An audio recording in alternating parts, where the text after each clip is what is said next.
What's up, everybody, and welcome to another episode of Team Chat Podcast, a video game show. I'm one of your hosts, Jarrett Wilson, joined to my right by Rachel Mogan. Buongiorno. Buongiorno to you as well. How are you this fine? Monday? Monday night, yeah. Yeah, it feels weird because it is technically still daytime, but Yeah, it's very it's cloudy very dark here, outside. so it feels like nighttime. Yeah. It's like, ooh, this feels weird, but that's okay. Because we have been on a tear of recording Monday nights, but usually we are like a Sunday morning kind of gig. Yeah. So, a little different than our usual, but don't worry, everyone. We're still here to deliver that same great content that you've come to know and love over 295 episodes. Oh my God. I know, right? Crazy. I'm just going to keep saying the numbers until everybody gets as hyped as I am for it. But, anyway. You're going to just keep saying it and get into the rhythm, and we're going to get to 300, and then it's going to feel like it's not a big deal, and then we're going to be like, shit, we missed it. No one said anything. God damn it. Is anyone going to tell us when we actually hit 300? Nobody's going to comment? It'll be 353 before we realize, and then we're like, Like, God oh, no, the countdown's way off and we missed it. Ah, shit. Oh, we'll get episode 400 then coming around the pike. But hey, you can listen to all the 295 episodes of Team Chat Podcast on podcast services around the World Wide Web, as well as watch a video version of each episode over on our YouTube channel. Links are in the description below. Don't know why I felt like tripping over that. You can also join us on social media at Facebook, Twitter, and Instagram. We have a Discord server that you can also join where you can talk to us when we're not here recording the show. And finally, you can also support the show over on patreon.com/teamchatpodcast. Just like Super Saiyan Ace, Erica L, Elise F, Zach S, Mariah S, Susan M, James K, Michael B, Andrew M, Michael S, and Brandon W have done. They have headed over to patreon.com/teamchatpodcast, whereas for as little as $1 a month, you can support the show, and in return, we'll give you cool perks like getting the episodes early before their general Thursday release and access to a private channel on our Discord server, the Rogues Gallery. But if you can't support the show monetarily, we totally understand. That's completely fine, but there are a lot of great ways that you can support the show for free, such as telling your friends, writing reviews, and leaving comments, and all that good stuff wherever you're listening to or watching the show. But to each and every one of our patrons, viewers, and listeners alike, heart emojis. I'm starting to get it more streamlined. Yeah, you also kind of like sprang it on me there. I wasn't quite ready. It was still coming in. You're still like coming in thinking you had like 5 more minutes to go, but no. Dang. Well, everyone, we have a very fun episode ahead of us today because it is June, and which means it is Pride Month. And so we wanted to do a special episode to highlight members of the gaming world or the gaming industry. Previously, we've done episodes on LGBTQ characters or games themselves that focus on those themes. But today we wanted to go behind the keyboard screen. I don't know what it is when you're on the other side of the camera. I guess it's probably the keyboard. Yeah, I'm thinking the keyboard. Whenever they show footage of like those rooms where people are doing crunch time, they always seem to be a keyboard. A close-up shot. Close-up shot Furious of somebody clacking. with their rainbow background keyboard. Very appropriate for the topic of today's. Very true. But that's what the people behind the code, behind the Ooh, programs. behind the code. Yeah. I like that. Also, I can't believe you didn't take that opportunity to say the gaming industry. I did miss that. What a missed opportunity. Off to a bad start. Oh, man. Well, okay, we'll restart. We'll run this back. But no, so yeah, we wanted to just take an episode to be able to highlight some of those people and their contributions to gaming, and just to share some of their experiences. Because honestly, like some of these games, I'm familiar with the games they worked on, but not the people themselves. So it's been very fun to do the research and everything to find out more about these devs. Yeah, this is more research than we typically do for most of our topics. Because we always have the knowledge right. Yeah, because we've just always kind of got. So there's two things about that. One, it's either opinion based, sure, and we've already got the knowledge on hand, or two, it's topical news. Something has happened. Everybody knows what's going on. It's all over Twitter. Right. So it's not that hard to find. But I have to admit, researching LGBTQIA plus developers in the gaming industry was actually kind of difficult. Honestly, there was not, like, I kind of went into it feeling like, oh, well, there's so many games these days that deal with these kinds of topics, that deal with these kinds of stories and characters. Surely there must be a plethora of information out there. And there was not. It wasn't. I really had to search to find the few articles that we've been able to find or the few videos that we've got to be like, okay, this is finally enough first person. Enough first-person information to go off of where we can actually talk about it and not accidentally be outing somebody or anything else horrible like that. So it was not as prevalent as you would think, being able to find first-person or personal accounts of what it's like to be on the spectrum and work in the gaming industry. So that was a surprise to me. Yeah. But it's been very fun too, to go through and learn these things, because there have been some games now that even ones that I know I've missed, after reading the stories of the devs, that I'm like, man, I kind of want to go back and play this, a couple ones, which we'll get to those in a little bit later. But in terms of more recent news, it kind of feels like this is a great place to start, because at the beginning of June of this year, the beginning of Pride Month, developer Tim Kaine, who has had a long history 42 years in the industry, posted a video onto his personal YouTube channel talking about his experience as being a gay man in the gaming industry, and also what his coming out story was in that, and how what led to it and things like that. And it was honestly it's a 20-minute video, so not a super long watch, and everyone really should go watch it, because he has a lot of great commentary and just insight and stuff like that, and just seeing how, because he talks about in the video how he wasn't out for the first half of his career, and just a lot of that due to experiences that he had, negative experiences that he had in the industry, until he felt a safe enough point really to be able to come out. But if you don't know who Tim Kaine is, like I said, he has a very long storied history in the gaming industry, and some of his games in the early 80s, like a long ass time ago. Mm-hmm. He talked about working on games with Atari and stuff like that.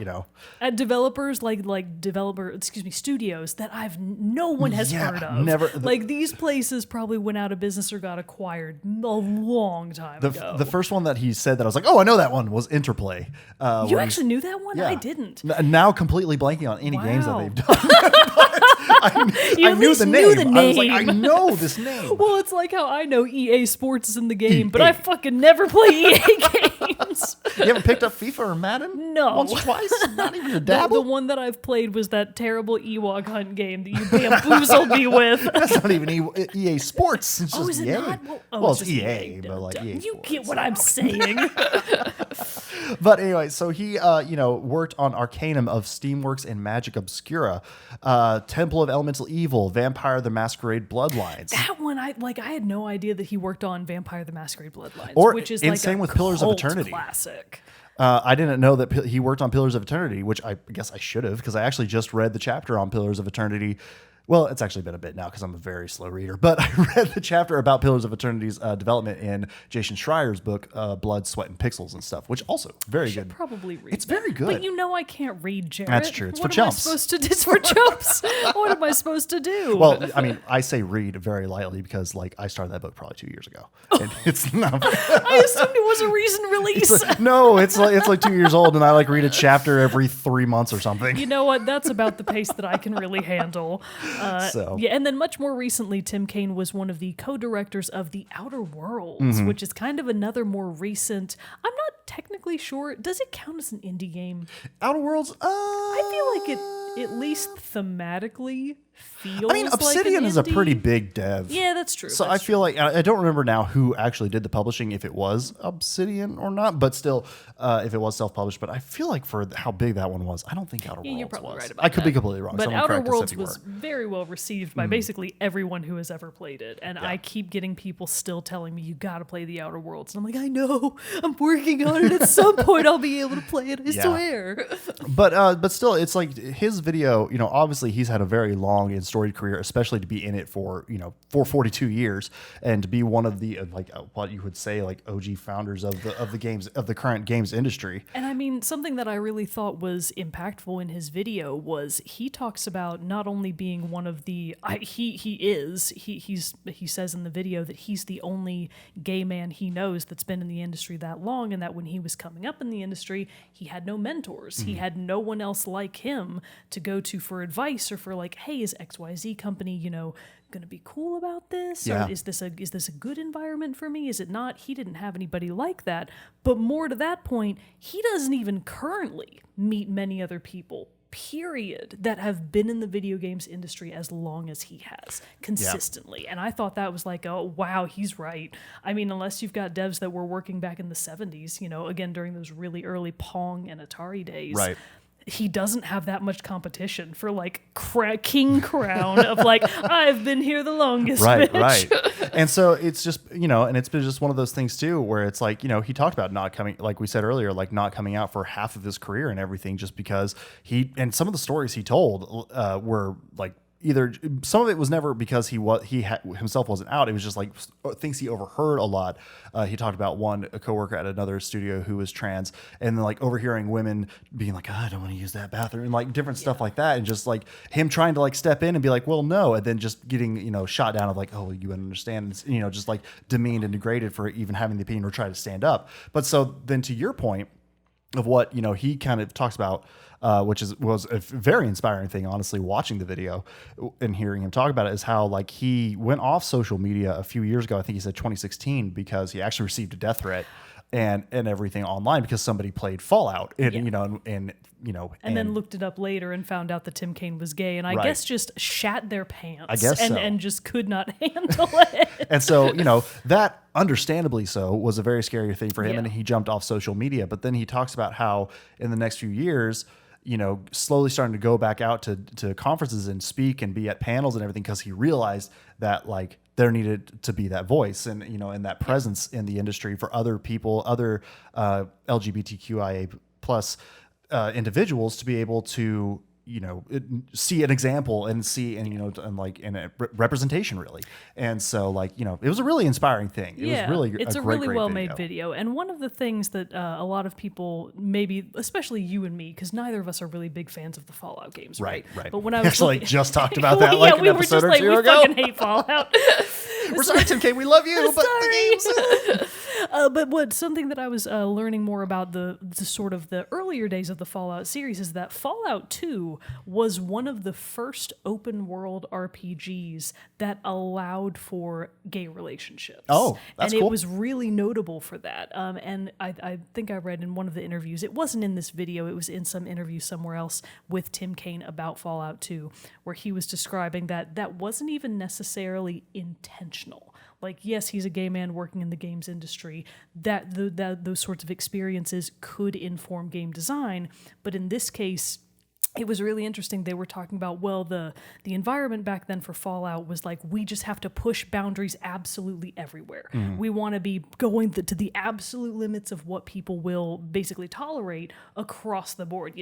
Violence, all these sorts of fun, cool things that gamers love, gamer stuff. And it's like, oh, well, what's something else that can just cover all of our bases? Oh, gay relationships? Put it in there. Yeah. So it was more like just, it sort of got bundled in with the rest of those ideas of pushing the boundaries, as opposed to somebody saying, hey, I've got some life experiences that I would like to sprinkle into this game too, which I thought was pretty interesting, about how it just sort of not necessarily wound up in there by accident, but that it also wasn't necessarily intentional to a certain extent. Sure. Which is interesting, because that's also like another one of the topics, a good transition point, I feel like, to another one of the devs that we wanted to talk about, David Gator.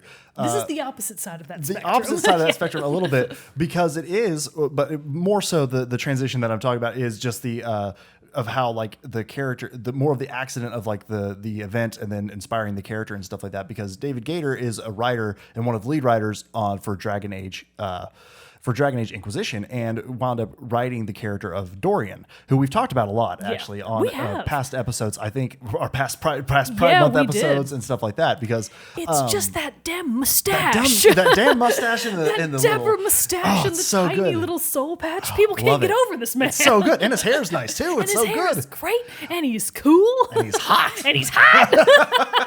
The reasons are obvious, people. But so it was just kind of cool reading another article that came out fairly recently. Oh, actually, no, a couple of years ago. Was an interview with David Gator on thegamer.com, talking about David Gator on the creation of Dragon Age Inquisition's Dorian. And it's just how it talks about how they, in the writing process and development process for Dragon Age Inquisition, they were talking about having like kind of a rock star mage character. I thought this was so fun. I actually just kind of want to read this quote because I feel like this is such a fun way to approach like character design.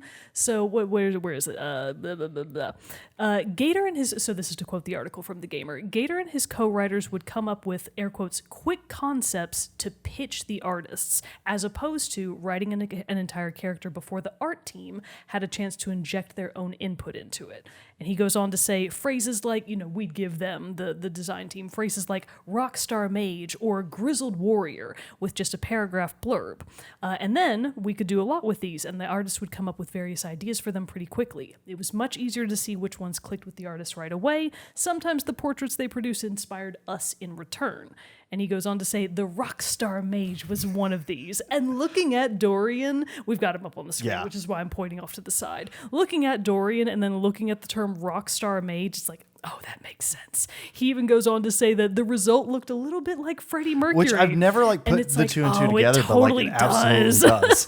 Which and reading this article, it kind of bummed me out a little bit that I hadn't played more of Inquisition. Like I've gotten to the point. Are you homophobic, Jared? Oh my God, never. But like no, just kidding. I just got to the point in the story where I really was just into the introduction of his tale, and even in the few little bits that I played, I mean, it was enough that I was in the past episodes wanted to talk about him because he's just so damn cool. Yeah. And the whole thing of in the Dragon Age games, especially, you come across a lot of romanceable characters who can be romanced by either male or female characters in the game, or players and stuff like that. And those slutty bisexuals. Man, I tell you what, in Dragon Age 2, when I was playing that, I was all over the place. And that's good. I had a relationship with Isabella the pirate, Anders the mage. Anyone. We've talked about your original husbando, Anders. Anders, yeah. Oh gosh, yeah. So good old in Dragon Anders. Age 2. But the thing is with those characters is they weren't necessarily gay characters. Yes. Whereas Dorian was written as a gay character, and the result, and because of that, it came them circling back to what you were saying about it being a kind of an accident that inspired, is that they were talking about it, and then someone kind of pitched the idea of, again, what if he was gay?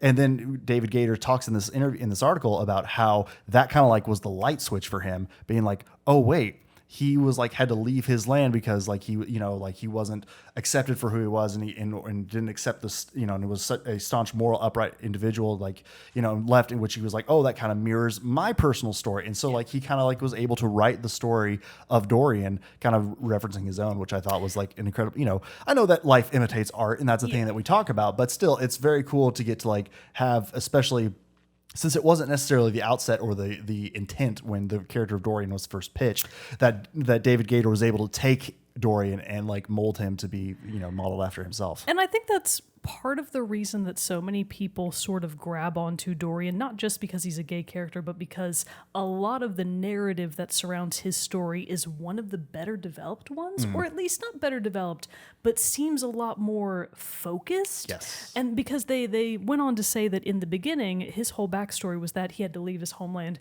because of his opposition to, I think, blood magic. Yes. Was originally the thing. Which I gather from the Dragon Age series is kind of oh yeah, mages and their blood magic. Everybody's always fighting about this. Is it good? Is it bad? Which side do you it's fall a point on? of major contention in the series. It's a common point of contention, which could have made Dorian a pretty boring sort of feeling character. It could have just been oh, well, okay, not a fan of blood magic? Here we go again. Yeah. It's oh, not a fan of Voldemort's policy of killing all the muggles, eh? Okay, that's a radical stance to take. But no, instead they got to sort of circle back to that, oh, well, could there be more to that story beyond, is it just the blood magic, or is there more to the character than meets the eye? And I think that's where sort of the more interesting context comes into play, because you can have characters that have very one-dimensional motives behind them. And I mean, especially back, Dragon Age Inquisition came out in 2014. 2014, which isn't that long ago. Yeah. But there are still tons of games that come out today that have really just bog standard sort of stock feeling characters that don't really have that much going for them. So the fact that Gator was able to take the character of Dorian and give him more depth through his own lived experiences, I think is really the thing that is inspiring to me, because, and why do we play games, Jared? We play them, well, in most cases, It's not always true. Sometimes you just play Snake because you like to get ball and Right. and go around. Sometimes it's not that complicated. But in a lot of cases, what really draws people to games are the narratives, are the interesting stories that come with them. And especially We've talked about it. I need that emotional gut Dragon punch. Age. Yeah, especially a game like Dragon Age, which is supposed to be a more immersive RPG. You are largely playing it for the world, for the story, and for the characters. Relationships are a huge part of what this game is about. So I feel like it's just incredibly fertile ground for these kinds of stories to feel really natural and for them to be natural. Yeah. So it's really nice to see that Gator was able to get out there and make what is arguably one of the most iconic gay characters in video games still. Yeah. I mean, name a more famous gay rock star mage than Dorian. Can you? No, probably not off the top of my head. Probably Mages not. and stuff like that. Yeah. No, but no, not really. Yeah, probably not. But so we wanted to highlight David Gator as well, just because of like the incredible impact of Dorian and everything like that. But the next, As a side note, I also didn't realize that David Gator wrote for things that weren't video games. He's like a normal published author. oh really? He has like novels. Oh. I was like, oh, you're like a real writer. That's just a joke, game writers. There are people on strike literally right now just a for joke, rhetoric game just writers, like that. I swear. Oh boy, but like what I'm saying is, in the research of all of the stuff that we've been looking into, I really did learn a lot. It's like, oh my god, I had no idea about most of this. And the next one that we really want to talk about totally blindsided me because you know that it's one of my favorite games. Yeah. This is actually one of the games that after reading more about the dev, I was like, oh, I really need to at least try it out. Yeah. Oh, you never played? I never played. Oh, okay. Well, we are going to be talking about Celeste. So, indie darling Celeste. How many like awards and stuff did Celeste win? You know what? Let's I'm get gonna- on the I'm gonna Wikipedia. do a little We'll Google take a here. quick pause. Hang on, I'll do the little thing. How do you like them cuts? Man, that was Yeah. quick. So what do we Slick, find out right? in that cut? I can't. I can't wait to watch this episode back, only to see that you didn't cut out any of it. So it It's looks just all there. especially ridiculous. So we I was in a hurry to get the episode out. We confirmed a couple of important things, namely that I was about to say that Celeste came out in 2018, which was correct. I didn't want to be wrong about something that blatantly has a clear-cut answer.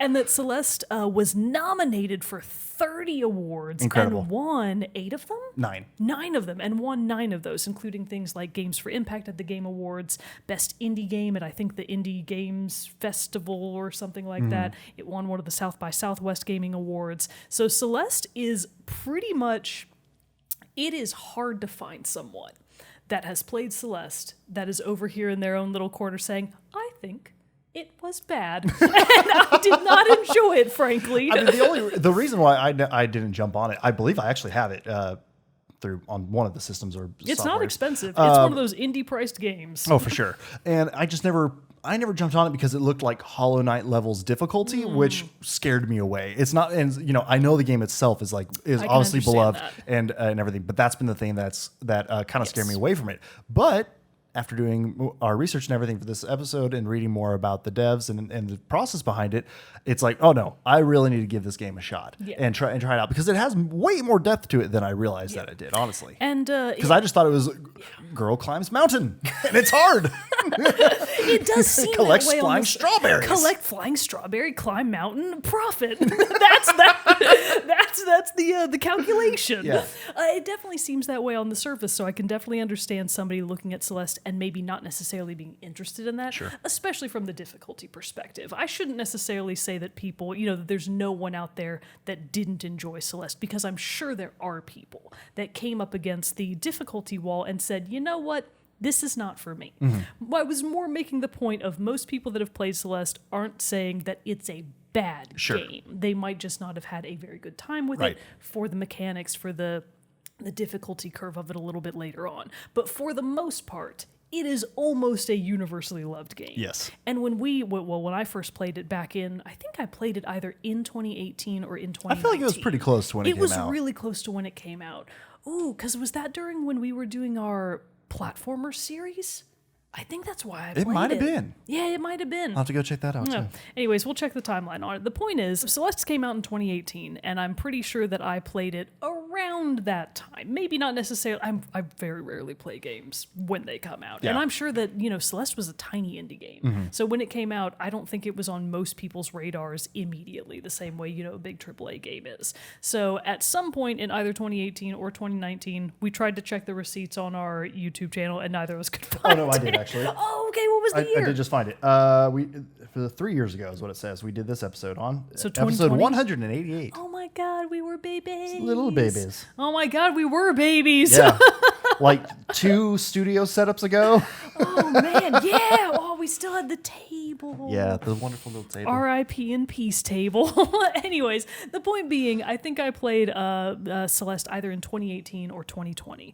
And I don't think I played it all in one go. I think at some point I did have to take a break because it's a difficult game. But the point is, when the game came out and when I played it, there was not the kind of context that we understand around the game now. And that's for a very good reason. It's because the primary developer behind Celeste, Maddie Thorson, did not realize at the time of creating Celeste that she was trans. So it's really interesting to go back and read this article. It's actually from Maddie Thorson herself. She wrote a whole article about Celeste as a character and whether or not Celeste is canonically trans. It comes from her website, MaddieMakesGames.com. Madeline is the character. Yes. Madeline. So she didn't realize these own feelings about herself at the time of making Celeste, but there's a really good quote that I feel like just is so... Wait, where'd it go? I think it's right there, if that's the one you're going for.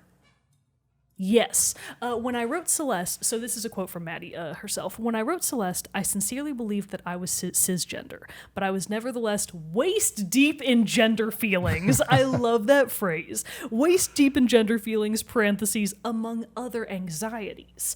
And this kind of ties back into the more... I guess I would say mainstream interpretation of Celeste, which is that it deals with anxiety. Because as Madeline is climbing, I go back and forth all the time about whether I say Madeline or Madeline. So don't... I always say Madeline because of the older character. The French the one. French schoolgirl, Madeline. I'll try to stick to Madeline for my own purposes. So as Madeline is climbing the mountain, she comes across, obviously, a lot of trials and tribulations. And some of them are stressful. Some of them are really scary stuff. There's a whole scene where they're going up the mountain in like a rickety tram car, and it's blowing and shaking in the wind, and they're basically over nothing. I would shit my pants. Are you kidding me? But on top of that, Madeline as a character has a lot of anxiety. So there's this little mini game that you have to do to sort of help calm her down from a panic attack. So that's what a lot of people interpreted Celeste's deeper meaning to be at the time. But after, as Maddie was going through the development process, even into making the game's DLC, I think she mentions in the article, as they were approaching the end of the DLC, it was like, oh, okay, there might be some more to this whole thing than even I realized. Right. Because she goes on to say, I love this part. When Madeline looks, it seems so obvious now in retrospect if you've played the game. She says, when Madeline looks in the mirror and sees her other self, Badeline. It doesn't say that in the article, but that's the character's name. That's the character's name, Badeline. Sees her other self when she attempts to abandon her reflection, who then drags her down the mountain. When the two reconcile and merge to become stronger and more complete, that was all unknowingly written from a trans perspective. That's the quote from Maddie Thorson. And reading that, it's like, oh yeah, okay. That's what I mean. Definitely checks out. Reading that paragraph is what made me kind of be like, oh, okay, I want to try this out and I want to see this, because I knew that there was the part of like seeing the other version of yourself, like the darker version of Madeline and everything, and seeing it. But her name is Badeline, which is excellent. That is excellent writing right there. But it is kind of the thing that it did like put a deeper, a deeper impact and a deeper message behind the game. But it also was just kind of a moment for me too, that it's very much like, for a long time now, we've been seeing like movies and books and things like that are where people can like take their life experiences and like and their stories and share that in a way, either non-fictional or not, with with an audience, and there's connection and it resonates. But it's cool that I feel like we're getting to where we're starting to see that in games. Yeah, me too. And especially in, maybe in some of these, smaller independent games like this, where you have a little bit more flexibility in your voice and everything like that. But it's just great because, it's like, it's the signs of what's coming kind of stuff. It's so cool that like we're at this place where Maddie Thorson felt that through her art of creating video games that she was able to realize her true self. And I think that's incredibly powerful. Again, speaking to the power of art in general, but it's cool now that we're seeing that move into video games. The video game is able to be that space, and so it's cool seeing.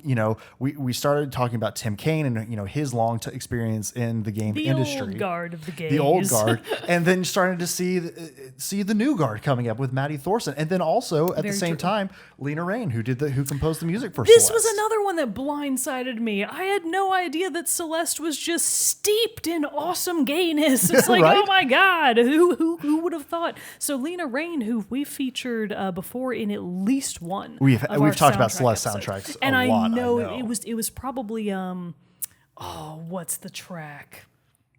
I can't remember it right now. Like just listening to Celeste earlier today, because it's so a it's up. baller soundtrack. Which one is it? I probably featured Resurrections. Resurrections, the I knew it started with almost an R. 10-minute long track. Yes, so Resurrections is so good. But Lena Raine is the composer behind Celeste's soundtrack, and that soundtrack fucking slaps. Oh yeah. And through doing the research for this episode, I was like, wait, Lena Raine is also trans? Yeah. That's awesome. It is.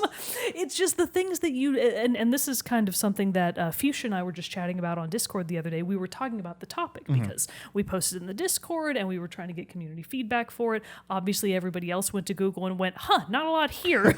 We also got, so we got we weren't suggestions able for to David get Gator a ton of and, feedback, but she did mention something that I just thought was, it really just echoed our own statement of, she said to me in Discord, this topic is making me realize just how much I don't know about developers behind my favorite games. And it's like, yeah. And that's exactly why we wanted to talk about it today, because looking at this, look at how much we've learned. And it's very, my point being, it's very easy to look at the current state of especially the LGBTQIA plus environment in the United States. Yes. Which is taking some very unfortunate turns, especially for trans people. It's very easy to look at all of those really bad headlines and think that, especially in video games, which is historically a very toxic culture and not a great place to be for anyone that's not cisgender and male. It's very easy to look at those environments and just sort of assume that that is the entire landscape, that is everyone. And it's very clear from this amount of research that we've been able to do that that's not true, that there are lots of diverse voices behind the screens making the games. You may not know it. Right. And obviously there are plenty of people that don't want to put themselves on blast because, like we said, the internet is a very toxic place. Yes. Yes. And if you're the kind of, if you don't want people to literally be sending you death threats like Tim Kaine on Facebook or whatever, that is absolutely within your right to protect yourself and to put your safety first. But that also means that it is so much more important for people like us who have sort of a more of an ability to be like, that fucking sucks, to be able to say that kind of stuff out loud. What I'm trying to poorly get at is that now more than ever, if you consider yourself to be an ally, one of the bare minimum ways that you can do that is to vocally voice your support for your trans friends, for your gay friends, because they really need to hear from you. So, no matter what you sort of take away from this episode, maybe you learn nothing. Maybe you learn. Maybe you knew all about everyone we've talked about. Maybe you knew about this, everything like, we've talked this about. Yeah, and it's not fun for you at all. But if that's the case, fine, whatever. Yeah. But if you did come away with this going like, oh man, yeah, I loved Celeste. I love Fallout. I like The Sims, another one of those early games that actually allowed for gay marriage. Right. Me and my friend accidentally became a game couple and adopted a baby in The Sims. And Yeah, we you've were told like, me that story. yeah, I've told that story before. So from those early games where it was sort of an accident to today's games where we're getting a lot more of that kind of inclusivity intentionally, that doesn't mean that we have gotten to the finish line. Oh, by no means. Yeah, we are still very far away from, having really good representation from all of the different diverse voices out there. We need more of that, and to get more of that, it requires a certain amount of support and protection from anybody that considers themselves to be an ally. Because it's scary to put yourself out there, and to, especially in a industry that is as toxic as gaming can be. I mean, that's what it's kind of it is kind of the positive outlook at the end of Tim Kane's video, because I mean, like, some of the stuff like he talked about, especially like being a gay man in the 80s and 90s, early 80s and 90s, when it's just during like the AIDS epidemic. Yeah, he talked about that a lot, and I was like, oh my god, that sounds terrifying. That, the time when it was like people thought you could get sick and die just from touching a gay person, kind of stuff. And it's just like, he's made the point at the end of his video that like it really has gotten better, and that's encouraging to him, and it's encouraging, to go on to your point too, if it really did just kind of, and to Fuchsia's point, made me be like, wow, I need to know more about this, because it is so easy to get swept up in the pretty images and music and glitz and glamour of what's on our screens when we're playing the video games. But it's the episodes like or not the episodes like this, but learning about the people behind them is what adds. Like, I legitimately had no interest in Celeste until learning about Maddie Thorson. And now I do. And I want to go experience it. Because it's an awesome game. I know. So I've heard. I just need to experience that for myself. I'll say it, and, Tim Kane. Provide that support. Celeste is better than Fallout 2. Fighting words. Oh my God. But I'm sure someone out there just like their head exploded. They're about to write us the meanest hate email we've ever gotten. I mean, that would be easy to do. We have not gotten many. We don't get any of them. But where was I going with that? But no, it, like, to what you said, just to echo what you said, it's important to talk about it, because like in just doing this, I learned so much more. And while to Tim Kane's point, if things are getting better, like you said, we're nowhere near the finish line, and just having these voices and the knowing the support and the people behind them are there for them to be able to more freely speak up, share their stories and experiences, helps everything. So. Yeah. It's better for everybody. Yeah. The more diversity that we get in games at every level, from writers, developers, directors, all of the above, the more interesting games are going to be. Yeah. You don't get a Dorian from nothing. Right. Something has to happen behind the scenes to make that kind of impactful connection.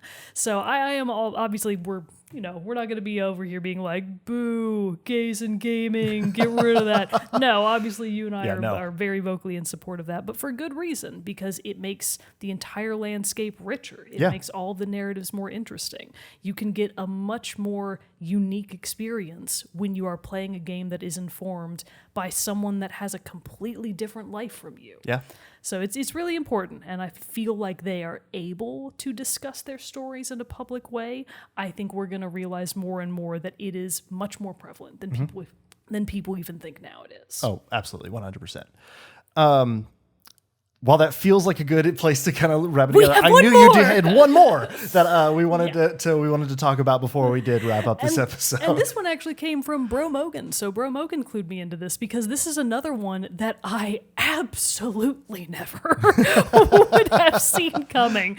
But it's less because of the creator of the game and more because of the game itself. I love the aesthetic of Bloodborne. Yeah. We have talked about it many times.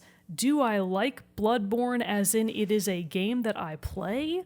No, it's hard. And there's so much always trying to hurt you all the time. You can't have any husbandos or waifus.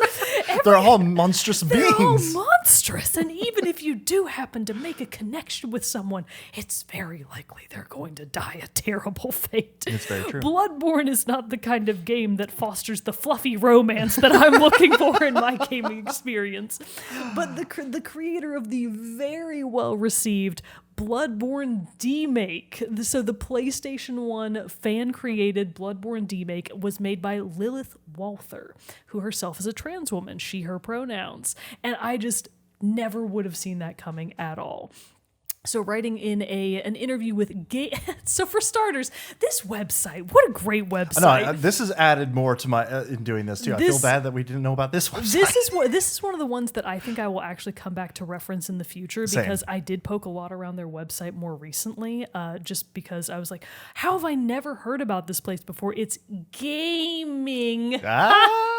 Tell you joke from earlier. GamingMagazine.com, or GamingMag.com is the abbreviated URL. GamingMag.com did an interview with Lilith Walther back in 2022, so not that long ago, about her game, about the PlayStation 1 Bloodborne demake. And again, it's not technically for PlayStation 1. It's just meant to look like it's for PlayStation 1.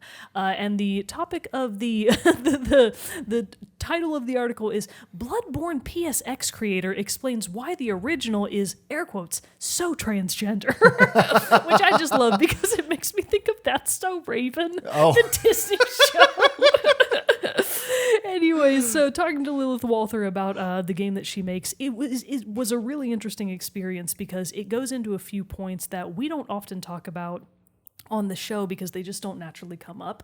But it goes on to talk about sort of how is it that, you know, a transgender person might approach a game like Bloodborne, which is steeped in what, for lack of a better term, would be called eldritch horror or cosmic horror, knowing that so many of the sort of creators of the eldritch horror genre, like H.P. Lovecraft, for example, among others, had some very notable and well-documented, very bigoted views. So, you know, if you're a trans person, you're approaching a game like Bloodborne or any other property that is steeped in that sort of eldritch horror, there's always sort of this game of like, how much, you know, basically how much stock do you want to put in that? Right. How much credit are you going to give to these old dead guys, most of them are dead by now, that would have hated your guts nowadays, but they're already dead, so who cares? It's that weird spot of like, what's the argument? Like, support the art, not the artist, that kind of thing. It gets into that weird gray area. But I thought it was really interesting. Lilith Walker was talking about, like, wait, here we go. No, that's not it. Where's the quote that I'm looking for?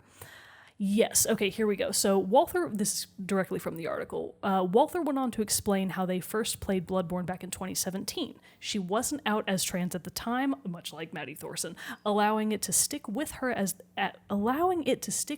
the game she played while, air quotes, going through it. These are some of that. What was Maddie Thorson's quote? Something about deep feelings, waist deep in gender feelings. So I gather that poor Lilith Walther was also waist deep in the gender feelings at the time.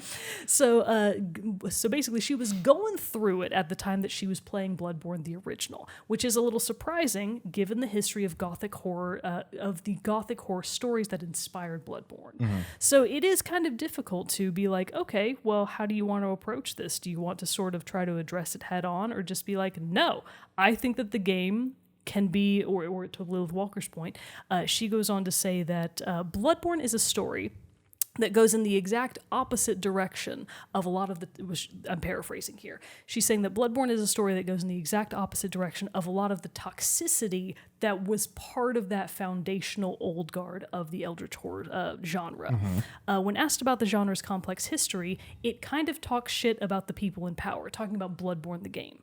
So Bloodborne as a game really sort of casts the nobility, the good people, you know, the higher ups of society as very much the bad guys. Like, they are the reason that everything is the way it is right now in Yharnam, and the enemies really are not the enemies. The nobility are the ones who basically trapped everybody else down in old Yharnam. And she says that it's a direct response to a lot of the problems with Gothic horror as a genre. It's incredible, and it's probably why it's so transgender. So basically, her interpretation of Bloodborne was, sure, the genre that it lives in pulls from a lot of, unfortunately, bigoted feelings from way back in the day. Right. And honestly, a little bit more currently in the day. That it's hard to get rid of that kind of stuff. But saying that the way that Bloodborne positions the people in power versus the people that don't have power, it's very much saying, like, no, the people that have been marginalized are the ones that are basically good. I feel like I'm playing this really poorly. Yeah, this part's hard. But you can go read the article for yourself. I feel like this has become a train wreck here at the very reading. You know I'm bad at reading. You kind of get what I'm saying. I apologize if I've done it turning it on so badly. It's like it's turning it on its head in like usurping standard norms of the genre. Why didn't you talk about this part, Jared? and how You're that's saying it's and so how much it's a, better and than how me. it's a parallel. Yes. Yes. That was such a much more concise way to say it. Gosh, okay. Anyways, I feel like that's probably enough. But no, wait, yes. one final throwaway. Sure. So Lilith Walker did say a little bit about, sort of some of the hate that she got from the internet at the time, because obviously, much like Tim Kaine, when people find out that you're not a cisgender male person on the internet making video games, there's gonna be some hate coming your way, kind of no matter what you do. But she said that she goes on to admit getting some vindication from the angry comments that she would get on YouTube and things, for example, saying they're pissed off because it's successful. Oh, yeah. Because I'm succeeding despite all of their best efforts. They're doing it because they know that they're failing, and that keeps you going. And then she added, it's spite. I basically just described spite. And I feel like, in addition to all of the good feelings of like, yeah, we all need to band together and be supportive to get through the tough times, sometimes the opposite is true. Sometimes you just need cold-hearted spite to be like, fuck the haters. I'm going to make the game that I want. And if they don't like it, screw them. Okay, that actually, I saw this and I was like, I don't know, but like I do want to talk about this because in that same space, I was just spite. I saw good old spite. I'm not going to be able to find this again. Is it on Fox Damn it! News? It is because it's a very Clutchy Pearls article from Fox News. Oh god! About how a dev made a game that looks like OG Doom, like same level, like same like that corridor, like really narrow design. Yeah, but just, like it literally looks like it. Same like arts, like sprites and like kind of stuff too. But instead of fighting demons of hell, you're fighting and killing turfs. And incredible. And even like priests and stuff and like fascists. It's kind of like you're like imprisoned. LGBTQIA plus individuals are like imprisoned and kept hidden, and you like in this futuristic dystopian society, and you like break out, and then you just like go through a Doom Wolfenstein-esque spree. Incredible. And the whole article was awesome. It was from Fox News, and of course, so they were just like, dear God, and like trying to be like all horrified about it. And I was like, this is fucking awesome. What are you kidding? That's awesome. We got to figure out what that game is because I want to play I'm it. I'm gonna see if I can do a little thing. Also, but you kill turfs. I'm never gonna be. I don't know how I'm gonna find this, but I'll have to go back and search history is good, I guess. But I'll find it. To use that. I'll find it and try to post the link to it in the Discord and stuff like that. That's also, awesome. I know we have referenced a lot of articles and stuff like that in this episode. I'll have all the links in the description below, but we'll also probably compile them and post them over on our Discord. Also, just for quick and easy access and reading to anyone who would also like to find out more and learn more about these LGBTQIA devs like we did. Because it was honestly, this like preparing for this was great in many ways. It was fun to learn more, but really that was it. Just to like learn more about these devs, and then also to open my eyes to like, oh yeah, like we need to do better about being able to have a safe place for people to be able to share their stories and experiences more. Because like, as we said, it just makes everything better in the long run. Not even just share their stories, but just to be able to make games that they want to make. That they want to make without fear of death threats. Yes. That is the bare minimum bar. And I feel like we as a people can get there if we really try. Just a little bit more effort, people. We can all get there. Well, again, to your point earlier, it's like what you said. Like, we need to be allies. We need to be voices and standing up in support, because the more people do that, the more empowered they will feel, the more safe they will feel, and the more greater and accepting community and world we can make for everyone. Yeah. So with that, everyone, then we'd get more video games out of it. That's true. That's a win-win situation, baby. What's that? The TikTok thing I see a lot, that it's like it's Biden and he's like, it hurts, it helps the economy. It helps everyone and hurts no one. It's like something. It helps everyone and hurts no one. Exactly. Yes. I've never heard of that before. Oh, it's like I can't. I know I butchered his what he was saying, but it was something like that, and it's used a lot. And so that's kind of what I was thinking. It helps everyone and hurts no one is a great tagline. Exactly. For this specific topic. Absolutely. So with that, everyone, we've really enjoyed getting to do this special episode this month, and like we said, we'll try to do more of these dev spotlights further on, because this has been a really great learning experience all around.